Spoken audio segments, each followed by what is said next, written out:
છેવટે નિર્ણય થયો કે આ વખતે પણ મમ્મી અમારી સાથે નહીં આવી. હું પત્ની અને બાળકોને લઈને સ્ટેશન પહોંચી ગયો. ટ્રેન આવી અને અમારી સીટ તરફ આગળ વધ્યા. વ્યવસ્થિત બેસી પણ નહોતા શક્યા કે ડબ્બાના શોરબકોરને ચીરીને એક ફિલ્મી ગીતની લાઈન કાને પડી. હમ બને તુમ બને એક દૂજે કે લીએ ગુંજી ઉઠ્યું. આંગળીઓમાં ફસાયેલા પથ્થરના બે ટુકડાની ટીક ટીક ના સ્વરમાં મીઠા અવાજે જાદુ કર્યું. લોકો પરસ્પર અકળાઈને બેસી ગયા અને મધુર ગીતનો અવાજ સાંભળી ચૂપ થઈ ગયા.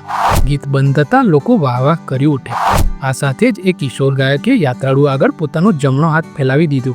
ઓ ભાઈ, 10 પૈસા આપો ને. અને સામે 5-6 વર્ષનો પાતળો છોકરો હાથ પસારીને ઊભો હતો.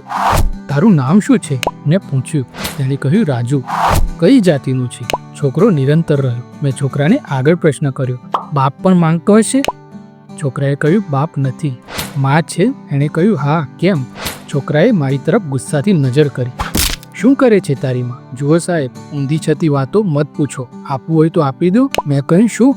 10 પૈસા. એણે જવાબ આપ્યો. જ્યાં સુધી તું એ નહીં બતાવે કે તારી માં શું કરે છે, હું એક પણ પૈસો નહીં આપું. મેં છોકરાને ખીજવવાની કોશિશ કરી.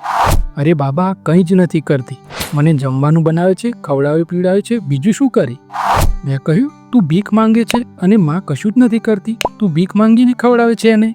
છોકરાએ કડક શબ્દોમાં જવાબ આપ્યો, માને તેનો પુત્ર કમાવીને નહીં ખવડાવે તો પછી કોણ ખવડાવશે? એક ભિખારી બાળકનો માતૃપ્રેમ જોઈ હું નિશબ્દ થઈ ગયો.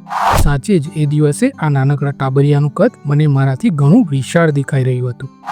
તો મિત્રો, આ નાનકડી બોધવાર્તા સારી લાગે તો લાઈક કરજો, ચેનલને સબસ્ક્રાઈબ કરજો. મળીશું બીજા વિડીયોમાં. જય હિન્દ, જય ભારત, જય જય ગરવી ગુજરાત.